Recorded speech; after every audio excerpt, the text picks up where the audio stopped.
Do you love this podcast? Do you wish you could learn even more? Well, we have an online class bundle. Our online class bundle is comprised of 3 online classes: beautifying your home for less, styling your home, and the fundamentals of feng shui. Each one of those 3 classes is between 30 and 45 minutes long and chock filled with visuals and tips, things that will help you to style your own space or help out with other spaces.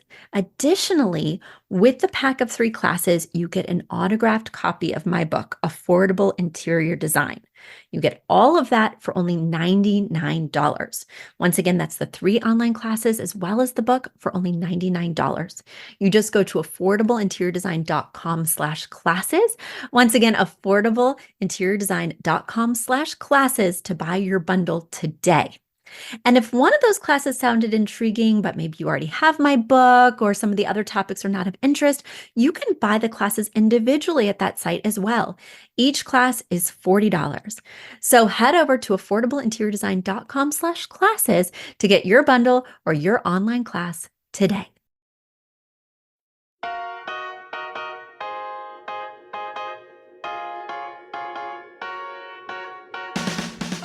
You don't need a high-end designer or a lot of money to get a luxe look. Be your own interior designer. This is Affordable Interior Design, the podcast. Here's your host, Betsy Helmuth.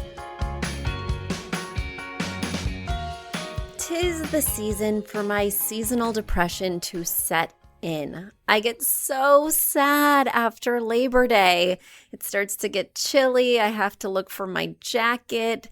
Today, somebody told me, Betsy, you got to stop wearing sandals. And I think a tear sprung up in my eye. The only thing that makes me feel better during these colder months as the sun slips away earlier and earlier is buying new things for inside. Now that it's getting colder, I'm going to need a new throw blanket, some wonderfully decadent and patterned pillows, a nice scented candle. I'm going to have to start lighting my fire. This is the only thing that is bringing me solace during this very tough time because my inside seasonal clock still has its beach chair, still has its swimsuit on, and is still waiting for a day for it to top 80 so I can just sneak it back out to the sand for a small moment in time. Anybody else feeling this way? Anybody else? Tell me I'm not alone. Speaking of not being alone, your reaction to my Academy announcement has been amazing. I am so excited. This Academy is going to be awesome. And you're wondering, Betsy, why haven't I heard more? Well, I was away on a 2-week beach vacation. I am back. And you are going to be hearing more next week. So if you are interested in Affordable Interior Designs Academy, if you want to be an interior designer, if you want to learn what my designers learn, get one-on-one coaching from me, one-on-one coaching from my pro designer, Paulina, well, then you will want to head to affordableinteriordesign.com, click on the Academy tab, submit your info, and you will be hearing from me next week about next steps. I'm really excited. All right, without further ado, this mailbag is really piling up. I've been trying to put out an episode every single week. I haven't missed a week, and yet the mailbag is growing and growing more full. So I'm going to try and tackle as much as possible today. That should not dissuade you from sending in your questions to info@affordableinteriordesign.com. Once again, info@affordableinteriordesign.com. And if you want your question to hit the top of the mailbag, if you want to get your question answered because you've got a renovation coming up, because you need to paint next week, you can get your question to the top of the mailbag by writing in the subject line or in the body of your email that you are a premium member. When you let me know that you're a premium member, your question goes to the top of the bag and gets answered first. Speaking of first, let me dive right in with a question from Anne. Anne writes, "Hi, I contracted with Betsy several years back to help with suggestions for getting my new apartment set up in Sunnyside, Queens. One of the products she recommended at the time were some basic white wooden blinds. I purchased them per Betsy's plan and advice, and I've been very happy with them for many years. But for better or worse, I'm still in this apartment and the time has come to replace them. The cords aren't working right, and now the spring is finally here. I need to be able to put them up. I checked on the JCPenney website, but they're not available, and I don't see any replacements. So now I've been putting this off, and I think I need to figure this out. Seeing your newsletter today, guys, Anne is a member of our newsletter mailing list. If you would like to be, just go to affordableinteriordesign.com, go to the contact page, and let us know you want to be put on the mailing list. Our newsletters are awesome, and another one is dropping next week. Thanks for the plug, Anne. All right. As Anne continues, seeing your newsletter today, I thought I would ask Betsy/Affordable Interior Design if you have a recommendation for 2-inch whitewood blinds, or if you could suggest your favorite source. Thanks. I love your newsletter, Anne, Betsy, and Affordable Interior Design. All the best, Anne. Anne, I do have a solution for you. First of all, you could go with similar blinds. You can find similar 2-inch whitewood slat blinds at Home Depot, Bed Bath & Beyond. Those are my favorite resources that will be at the same price point as JCPenney.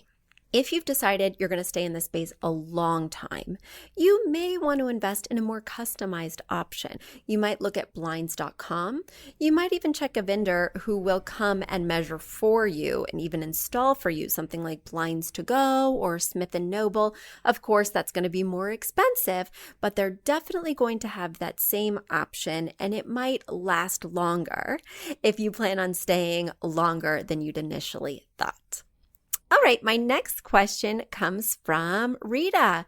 Rita from San Francisco writes, "Hi, Betsy. You recently asked for suggestions for podcast topics, and I would love to hear your thoughts on wallpaper. There are so many wallpapers out there, and I'm drawn to ones with dark blue or dark brown backgrounds. Here are 2 patterns that I like. I have a very small powder room, about 8 feet by 4 feet with 8-foot ceiling. Such a small space. I don't know what to do. Should I wallpaper only 1 or 2 walls? I know you hate accent walls, but then I would paint the rest the same as the background color from the wallpaper. What about the ceiling? Same as the background or use white? What about installing a rail and papering only above it? Do you see why I need your help? I have lots of questions and no answers. My home, by the way, is a standard tract home built in the 1950s with no architectural features except for the craftsman style interior doors and wood trim that I installed. My color scheme is neutrals with wood tones, and my style is mid-century modern boho. Thanks, Rita." Well, Rita, thanks for sending your wallpaper selections. I thought they were awesome. Both of them feature a navy blue background. The first one from wallpaperthehome.com is from Dwell Studio, and it is that navy background but with a gold cloudburst effect that's metallic. And then the second wall covering you sent was a navy background from Wayfair, and then it has these jellyfish that are in a teal that are bouncing all around.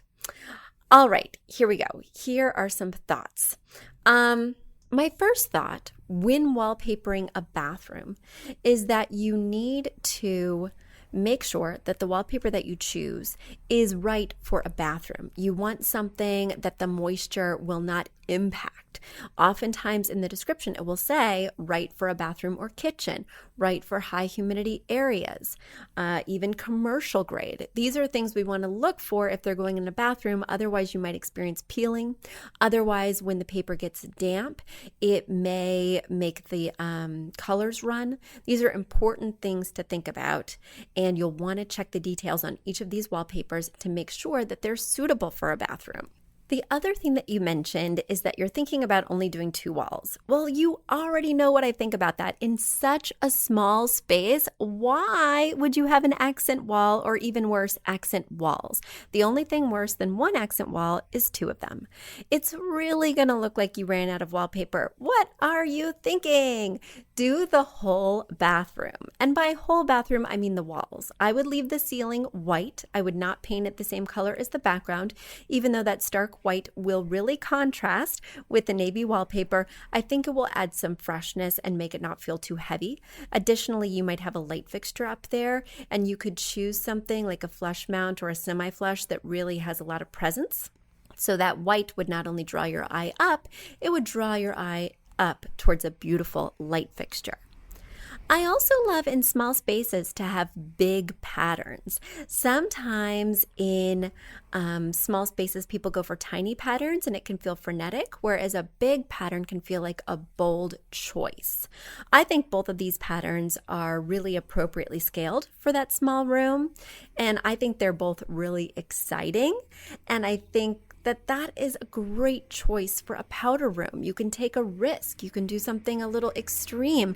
People come into that room and get enveloped in this experience because it's so cozy and it's everywhere. I'm really excited about this choice. I can't wait to see which one you pick, but just commit, totally go for it, and be sure, Rita, to send us some after pictures. And I know I've just dabbled in this wallpaper topic. I didn't do a deep dive, but I will definitely do a deep dive on a future podcast because I think this is a great topic. One other thing I want to mention, just because it's top of mind, is last weekend I sourced some wallpaper for a client, and they had a big wall in their master, and the wall was broken up by a really strange, highly placed window. Small, squatty, but it was breaking up their ability to do something symmetrical on that wall, breaking up their ability to have 2 nightstands, have art above the bed, because we had this weird, oddly placed rectangular window that was kind of not, it was right justified, so it was closer to the right-hand side, but it was not all the way to the side. It was really present. What I decided to do, and you'll hear me use the word accent. I decided to do an accent wall, but I don't consider it an accent wall because I went for a mural wallpaper from Anthropologie. Anthropologie has these really large murals. The one I selected was a very abstract seascape. And by doing something abstract, by doing something that does not have a repeating pattern, it's going to allow them to put art on that wall without having it draw attention to the weird window. It's also going to allow them to make a strong master type statement, because you do want that room to feel really bold and decadent and grand, even if it has quirks. And I love that this irregular wallpaper, something without the repeating pattern, as I mentioned, will not draw attention to the fact that the room has this window, because if I did have a pattern that repeated, the window cutting the repeat would draw attention to the problem rather than it receding into the background of this beautiful seascape. Anyway, that's just an interesting way that I used wallpaper as I was kind of thinking outside the box for this master. Okay, Rita, just a little tangential anecdote on the end of your question. And now it's time for a quick commercial break. You've asked for it, and we have answered the call. For years, you've been saying, Betsy, you're talking about all these great design concepts, but we can't visualize them. You're describing the picture that the listener sent in of their problem, and we wish we could see that picture too. After all, a picture is worth 1,000 words, and I do my best to describe them, but there's nothing like seeing it for yourself. And that's why Affordable Interior Design, the podcast, now has a YouTube channel. Not only do we have a YouTube channel where you could see recordings and clips of these podcast episodes, we also have an Instagram, a Facebook, and so many other exciting things. You should check it out. Head over to affordableinteriordesign.com/links. Once again, affordableinteriordesign.com/LINKS. links. And when you go there, you will see links to our YouTube page, our Instagram page, our Facebook page, and more. Please check it out, follow and subscribe so you can see everything I'm talking about.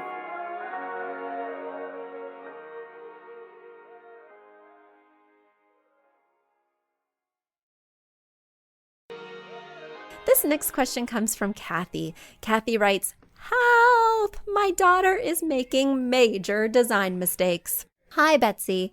I love listening to your podcast. I feel I'm a closet designer and have tried to help my daughter with furnishing her 4,500 square foot home. Her husband just wants it done, and she is rushing and she's making mistakes with scale, etc. The biggest issue is in her living room. She's going to scratch the 2 rows sofas she's purchased and purchase new sofas.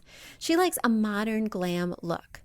Problem is, there's a gorgeous arched window in the back of the room and a fireplace to the right. She wants to do matching sofas, but the room is large and trying to find a coffee table that will service 2 sofas in an L configuration is tough. I suggested a sofa facing the fireplace and 2 club chairs under the window, but I'm not really sure which way to go. Thanks for any help, Kathy.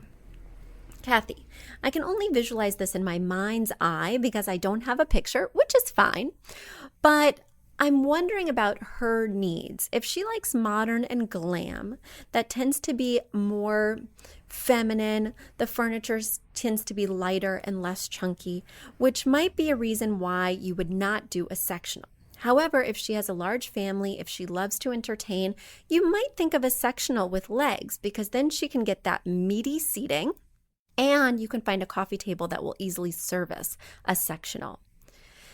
When you have kids don't really like to sit on armchairs. And parents oftentimes want to be with their kids, but don't want their kids on top of them or bumping into them. That's why a sectional is so family friendly. However, if your daughter and her husband don't currently have kids, I think the sofa and the 2 armchairs is a much cleaner and much more modern glam way to provide seating and also to amp up the interest, because in a sectional you're getting a lot of that same fabric, same texture, whereas with a sofa and 2 chairs you can break up the fabrics and textures. Of course, the sofa, whatever you choose for that, ideally a neutral, ideally not going back to that rose. But the sofa would be that neutral. And then you could have some fun with those armchairs. You could do a pop of color, a pop of pattern. You could do something unexpected with the shape. They don't have to be quite as comfortable as the sofa typically needs to be. They could be more structured. There's lots of fun you can have with armchairs. But it also sounds like this room is really big. Would you consider, flanking the fireplace with the 2 armchairs? Putting the sofa opposite the fireplace, and then maybe at that L shape doing a love seat. That could be a really fun way to bring in another piece. And if she is more eclectic or open to different styles, the love seat might be the piece that has really feminine legs. The sofa might go all the way to the ground or vice versa. You could have one be in a dark charcoal. You could have the other be in a light graphite and then have the 2 accent chairs be the pops. There's lots of fun ways you could take this. But it sounds like your daughter's saying, hey, I want a lot of seating. And it's sounding like you're saying, hey, I want it to be designerly. And there's ways to combine both. So, of course, for her housewarming gift, you need to get your daughter my book, Affordable Interior Design. And in the meanwhile, I hope that tip has helped. All right, let's get to your next question, which comes from Hannah. Hannah writes, "Hi, Betsy. Thank you so much for your on-air advice. Although I've already pulled the trigger on the green island at the time the episode was posted, I'm heeding your advice on matching flooring in the basement and on our main floor when we do phase 2 of our renovation. We are keeping the teal monster vintage kitchen unit in the bar area with an addition of teal and the pull-out love seat and coordinating rug with teal accents." All right, so she's updating us on a letter that she wrote a while back that I answered, and she sent some photos of how everything turned out, and she has a new problem. Anyway, I think that things are looking great, Hannah. I think you've moved in a great direction. I think having a green island is a bold choice, but this color green is not actually that risky. This is kind of a emerald green meets kind of like a forest green. And I think this will be really lovely when you tie in other things. I think you're moving in a great direction, and I love that you use the same flooring in this open concept space so that way your eye can just flow straight through from the living area to the kitchen without that visual break. Now, let me get to your problem. Betsy, I do have an additional problem now. Problem in quotes because it is a great problem to have. I have a really blank slate in my main living area. The walls are Sherwin-Williams natural linen, and I have a very durable gray couch that we plan to keep along with a dark hardwood TV cabinet and dark leather ottoman. It's so blah. What colors would be best in this area? I'm really struggling now because of the hulking green island in the adjacent kitchen. I don't know how to tie that in with the space or if I need to at all. It seems that I have a blank slate and will be purchasing a rug, chairs, coffee table for the seating area next to the large window, and of course I'll need artwork above the couch. Help! Thank you so much for all your advice. My kids were astonished when I first heard the episode in the car with them. You definitely made me seem like a celebrity when we listened. You are a celebrity, Hannah. Thank you so much for writing. All of you who send me your questions, I love getting to know you via the podcast and online, and I love seeing the evolution, so thank you for sending those after pictures. I can't wait to see after pictures of this living space because I can easily solve this problem. Sounds like you're a frequent listener. As such, you know about my 60-30-10. Well, what you need to do is you need to find an inspiration piece that incorporates the color of green that the island has. Just make sure that it's the same color of green. I would go with either the rug having a pattern that incorporates the green or the artwork above the sofa having a pattern that incorporates this beautiful green. Now, since it sounds like you don't like this green color very much, I would make it not the 60. You could make it the 30% or the 10% color. And then because it's such a dark, cool color, as we know, blues, greens, purples, those are cool colors, whereas reds, oranges, yellows, those are warm colors. Since this is a very dominating dark, cool color, you'll want to make sure that you don't do dark, cool colors for the other two components, the 60 and then whatever else you choose, right? So make sure that you bring in at least one warm tone and make sure that the room doesn't get too dark. Other than that, sky's the limit. So go searching for that perfect inspiration piece and jump off of that. That will be the perfect way to amp up this room. Guys, it's been great talking to you. Thank you so much for joining me again this week. I'll be back next week with even more of your design dilemmas and maybe a couple new throw pillows just for me. Till then, bye.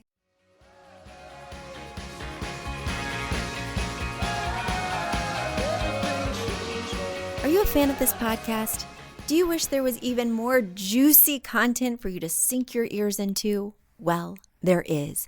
You can become a premium member of this podcast for $5.99 a month and get full access to an archive of over 50 bonus episodes. Additionally, we release a bonus episode every single month. That's a ton of extra content, including my personal interior design diaries, extra tips, my talking about trends, and so much more. Additionally, you'll be keeping us on the airwaves each and every week because your premium membership money goes directly back to making this podcast amazing. Check us out at affordableinteriordesign.com. Click on podcast to learn more and to become a premium member today.